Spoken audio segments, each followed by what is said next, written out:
With the new generation, educational systems should adapt to the changes brought on by the generation gap. Today's young people are known as the digital or technological generation. In this generation, people are heavily influenced by technology. When it comes to educational settings, technology tends to have negative connotations.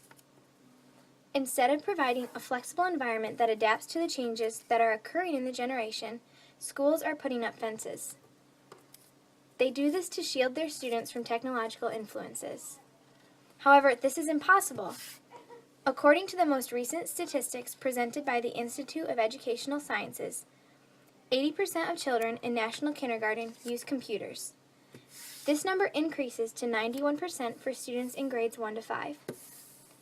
Therefore, instead of being on guard against technological influences, schools should recognize the benefits of it and also educate students on the proper ways of using digital information and technology.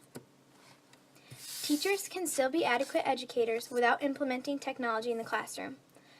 However, in order to be excellent educators, teachers should prepare students for their future, and the future of students demands technological knowledge and accessibility. For these reasons, the educational system needs to be flexible by adapting technology in the classroom in order to best prepare the students in the new generation.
Today we live in a world where technology is everywhere. It's basically at your fingertips. Everywhere you go, you're that much closer to the answer.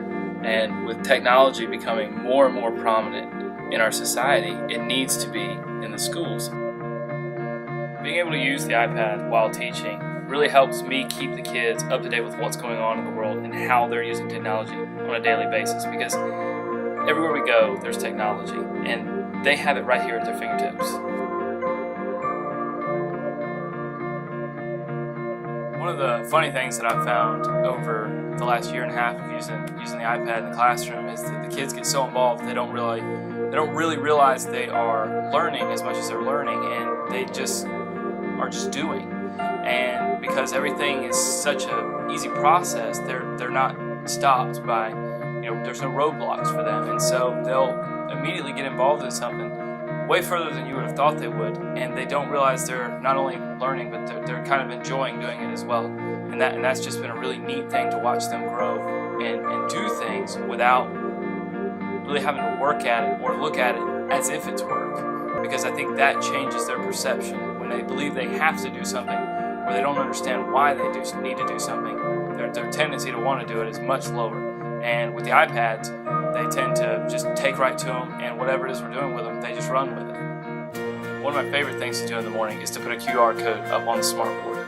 And when the students come in, they know immediately to go get an iPad, to pick it up, open up the QR scanner, and scan it. And the QR code is basically a quick response. It's a quick way to get information. And instead of me putting the sentence on the board and the kids coming to the carpet and copying, they can immediately pick up an iPad, scan it, and it will tell them what I want them to do. And I think that's been one of the more rewarding or one of the neater things about the iPad in the classroom is how limitless it is. All right, next word, screen.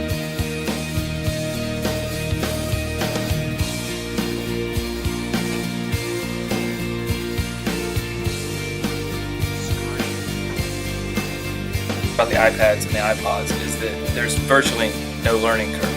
That the kids usually can come in and pick them up, and right away they're able to use them, and not just use them, but to be effective with them. The challenge I have is getting out of the way and letting them show me what they can do, because they can do so much more than what I ever thought they could do.